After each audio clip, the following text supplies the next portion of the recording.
अच्छा, ये वाला जो टेबल था हम इसको मज़ीद बेहतर और स्टाइल करने की कोशिश करते हैं। तो हम अपने कोड में आते हैं, पहले तो इसकी कलर ग्रेडिंग ठीक करते हैं। सही है, सबसे पहले अगर हमने यहाँ नेवी लिया है तो हमारे पास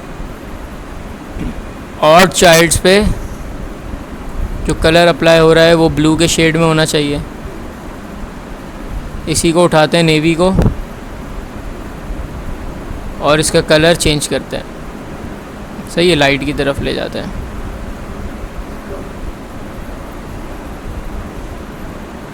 एक चीज़ ये हो गई। सेकंड वाले को हम कर देते हैं बिल्कुल वाइट। ठीक है, और होवर के ऊपर हम नेवी को लेके आते हैं और इसको हम कलर बीच में कहीं सेट कर देते हैं और होवर पे कर्सर क्या कर देते हैं भाई।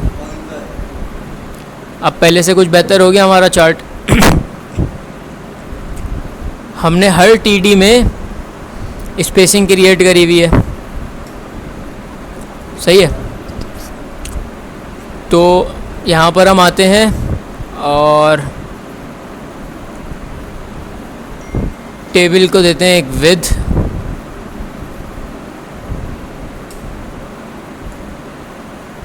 सही है भाई, पैडिंग हटा देते हैं अभी के लिए। टेबल को विड्थ दी, टीआर पे से यहाँ पे ये सेंटर में आ रहे हैं और हमारे पास विड्थ इसकी और बढ़ा देते हैं, लेट से 600 पिक्सल। सही है, अगर हमें टेक्स्ट अलाइन करना है तो हम यहाँ पे आते हैं, टेक्स्ट अलाइन, सेंटर में आ गया। सही है, सेंटर में आ गया ना।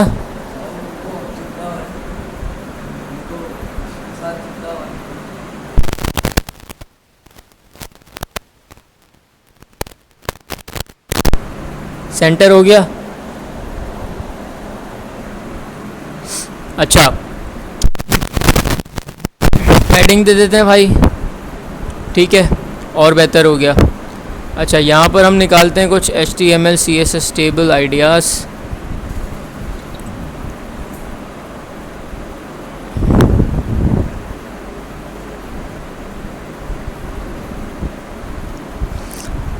सही, ये कुछ बेहतर टेबल बना हुआ है। यहाँ पर आते हैं अपने टेबल पे, TR फर्स्ट चाइल्ड। यहाँ पर अगर मैं चेक करूँ, मैं पैडिंग अगर देना चाहूँ तो 10px यहाँ पर डायरेक्ट अप्लाई नहीं हो रही। अगर हमें इसको TH है, ओके ये TH है, तो हमने क्या करना है, यहाँ गए और यहाँ पे TH दे दिया तो ये पैडिंग यहाँ भी हमारे पास अप्लाई हो गई। ठीक है, अच्छा हमने ब्लू के शेड में रखा हुआ है। टेक्स्ट का कलर हमारा बहुत बुरा आ रहा है। टेबल हेड के अंदर हमको चेंजेस करते हैं। फ़ॉन्ट साइज़ कर देते हैं 20 पिक्सल्स और फ़ॉन्ट वेट हम कर देते हैं 600 पहले से है, इसको 500 करके नॉर्मल पे ले आते हैं। सही है, फ़ॉन्ट फैमिली चेंज करते हैं, कहाँ पे जाके, यूनिवर्सल में। फ़ॉन्ट फैमिली, नहीं ये वाली नहीं, बहुत बुरी है।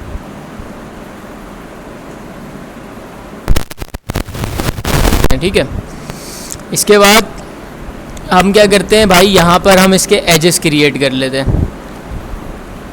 Table, user table, border radius 10 pixel.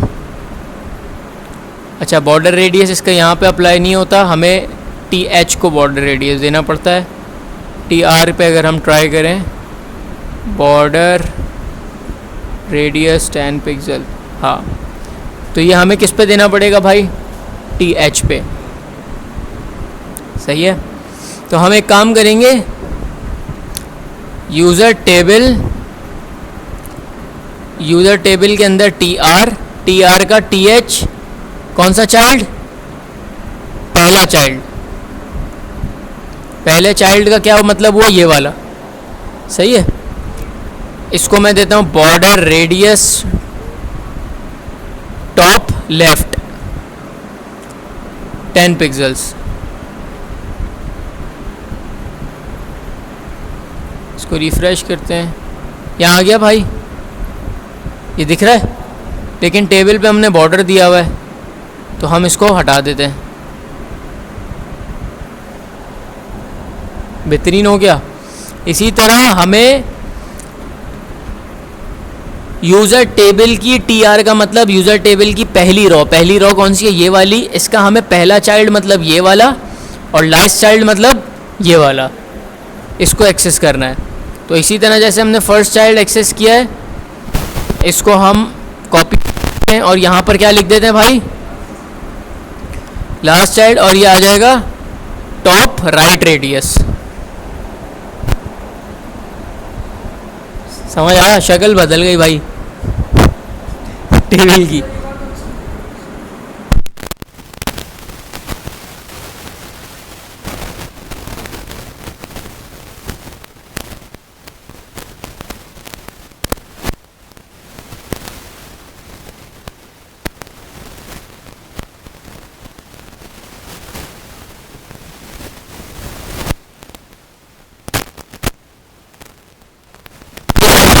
देखो तो ये है नेम, स्किल और एजुकेशन। सही है।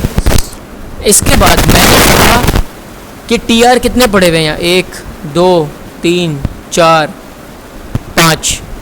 5 टीआर पड़े हुए हैं। मैंने यहाँ पर कहा भाई टीआर का टीएच जो है, टीआर का टीएच, हाँ, टीआर का टीएच का पहला चाइल्ड और आखिरी चाइल्ड।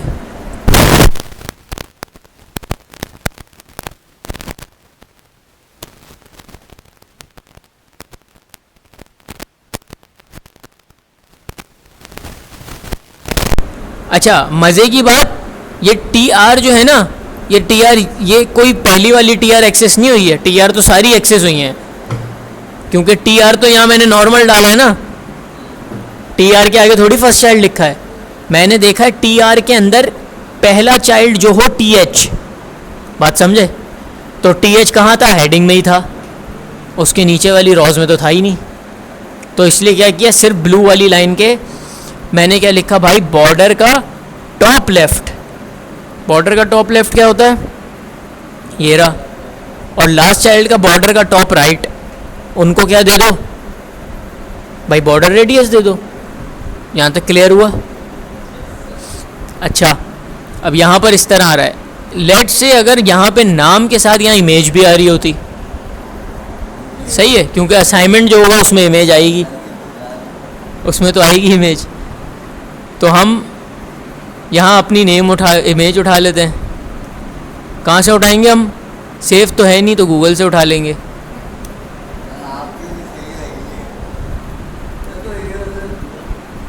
कॉपी इमेज एड्रेस, यहाँ पर आए और हमने यहाँ पर आते हैं पहले टीडी में आए, हम इसको नीचे किया और इमेज टैग दिया। यहाँ पर हमने पाथ दे दिया। अच्छा, पाथ यहाँ पे बहुत बड़ा आ रहा है, तो मैं क्या करता हूँ, मैं लिखता हूँ यहाँ पे शॉर्ट URL।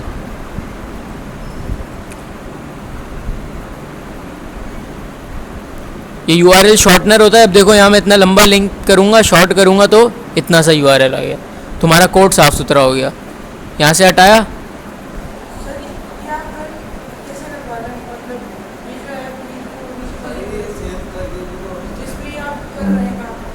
ये विजुअल स्टूडियो कोड है ना। अच्छा, ऑल्ट किस लिए यूज़ होता है भाई? मैं 10 दफ़ा बता चुका। ऑल्टरनेटिव टेक्स्ट है, मतलब कि अगर आपके पास इमेज लोड ना हो तो ये ऑल्ट टेक्स्ट चल जाएगा। लेट से यहाँ पर मैंने दे दी क्या, यूज़र इमेज। यहाँ पर आते हैं, देखते हैं भाई क्या आउटपुट आया हमारे पास। इमेज बहुत बड़ी आ रही है। अब हम क्या करते हैं, यहाँ इसको देते हैं क्लास। अब क्लास बनाएंगे ग्लोबल, क्योंकि हमने उस क्लास को हर जगह करना होगा। बल्कि ग्लोबल क्लास क्यों बनाए, डायरेक्ट हम टैग से उठा लेते हैं। क्यों? क्योंकि इमेज टैग हमने यूज़र इमेज के लिए ही यूज़ करना है और किसी के लिए यूज़ नहीं करना। तो हम यहाँ पर आए, हमने एक्सेस किया सबसे पहले किसको, नीचे जाते हैं, यूज़र टेबल, ठीक है। यूज़र टेबल के अंदर मैंने लिखा इमेज का टैग, यहाँ पर आए, यहाँ पे आने के बाद मैंने इसको दे दी हाइट 50 पिक्सल्स विथ 50 पिक्सल्स। जाके आउटपुट देखते हैं, ठीक है भाई, और छोटी करते हैं, बहुत बड़ी है 30 पिक्सल्स, ठीक है। अब एक काम रह गया, क्या, बॉर्डर रेडियस, और इसको दे दिया 100%, सही है। अब एक काम रह गया, क्या रह गया, यूज़र टेबल की टीडी के अंदर टेक्स्ट अलाइन होना चाहिए। तो टेक्स्ट अलाइन सेंटर, ये हमारे पास चलता है हॉरिजॉन्टल। वर्टिकल अलाइनमेंट के लिए क्या क्लास होती है,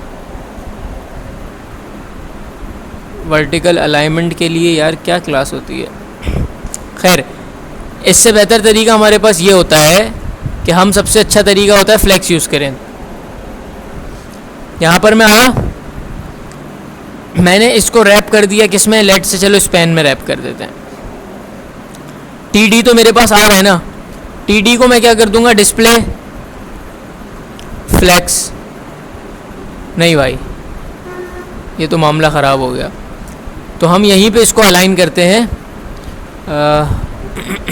CSS class for vertical text alignment.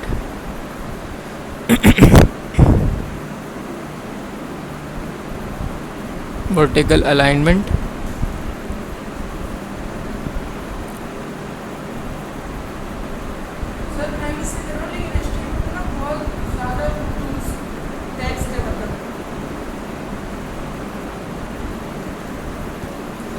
अच्छा इसमें हम एक काम करते हैं,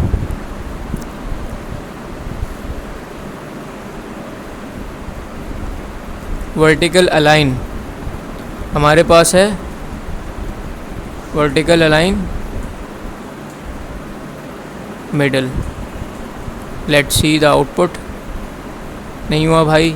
तो इसको हम एक काम करते हैं, यहाँ पर आते हैं, टीडी के अंदर हम एक सिंपली क्या रख देते हैं, डिव रख देते हैं, डिफ के अंदर हम ये दोनों चीज़ें रख देते हैं, सही है भाई।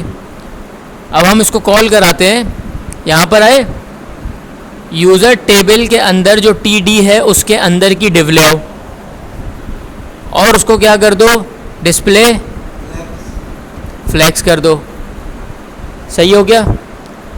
और क्या कर दो, अलाइन आइटम्स सेंटर कर दो, और क्या कर दो, जस्टिफाई कंटेंट भी सेंटर कर दो, मामला हो गया सही। अब दोनों चीज़ें चिपक रही हैं आपस में, तो भाई क्या दे दो, 10 पिक्सल का गैप दे दो, मसला हल हो गया। अब देखो तुमने क्या करना है, सिंपली यहाँ आए, यहाँ पर आने के बाद इसको पहले फॉर्मेट करते हैं और यहाँ पर तुम यही वाली टेबल रॉ डुप्लीकेट कर दो और सिंपल जाके डेटा चेंज कर दो, तुम्हारे पास ये टेबल तैयार हो गया।